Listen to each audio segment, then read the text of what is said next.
Do you want to add £100 to your bench press in just a couple of weeks? If so, keep listening. So, the day is finally come. I'm going to be revealing all the secrets that you need to know for an absolutely crazy bench press.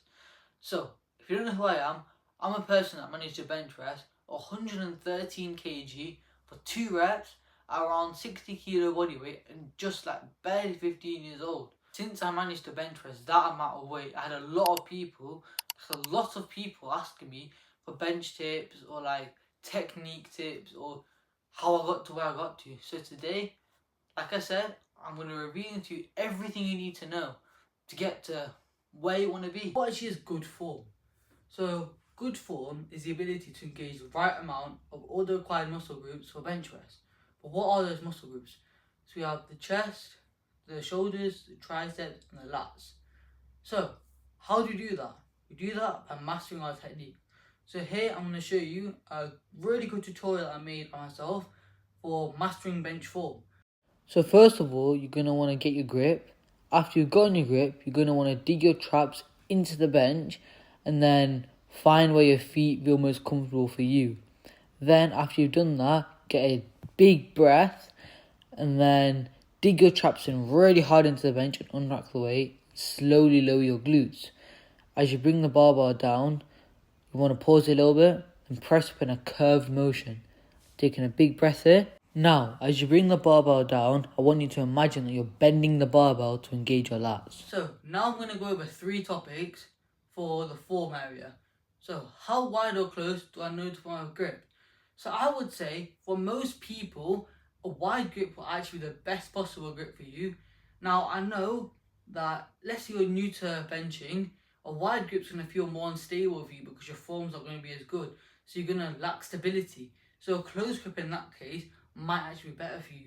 It depends on how experienced you are, because I've noticed that like when you're more experienced, you've got better form. So you've got better form, you can control the weight better, and then as a result of that, you're going to be better with a wider grip. But there will be some cases where you're just more dominant with the triceps, so you're going to prefer a close grip over a wider grip. See, for me, at first I had a really close grip, and then I started to notice it felt a bit weird, so I went to wider grip. It felt weird for the first few weeks, but then afterwards, once I adjusted to it, it felt really good. So I'm really glad that I did that change. So you might have the same experience with the adjustment if you try it. So if you do have that experience, that's completely normal. It just takes time to adjust, that's all. So secondly, how to get a bigger arch. So for me, I personally just had to bench a lot to get a decent arch. But I have also recently started using a foam roller just to stretch out my back, which might actually help me get a bigger arch. So far, I've not really seen much difference, but who knows with time? Never know. It's worth trying, I guess. And then thirdly, how do I get good leg drive? So for leg drive, what I like to imagine is I'm doing a leg extension. You know, like the leg extension machine. I just like to imagine I'm literally doing a leg extension when I'm pushing with my legs, because I don't like to. I find all the other techniques I've used for leg drive, it makes my hips rise up, which you don't want at all, because firstly, in competition is not going to count. Secondly, it just looks a bit weird, doesn't it? So I like to imagine I'm doing a leg extension, and it helps me get my perfect amount of leg drive. So let's talk programming. So how frequently should we be benching? I would say at least 2 times a week if you're actually serious about growing your bench. I personally bench 4 times a week, but I gradually built it up from 2 to 3 to 4, which is what I would recommend as well. Now, what do I do on the days that I'm benching? So definitely don't train to failure. You should be training like a powerlifter, which would mean not to failure. It's more complicated than that though. So I would recommend, because it's quite complicated to program, to hop onto a program. There's a few good ones. The 2 ones that I know of that are good are Candito and 531. And I personally have been coaching someone now for about 2 months, 1 or 2. And his progress has been actually crazy. So I think I've got enough knowledge now to make my own programs. So in about June, I'm going to be releasing some programs which will be tailored to fit everyone, because there's not enough programs out there that are good at that. So you should expect that in around June.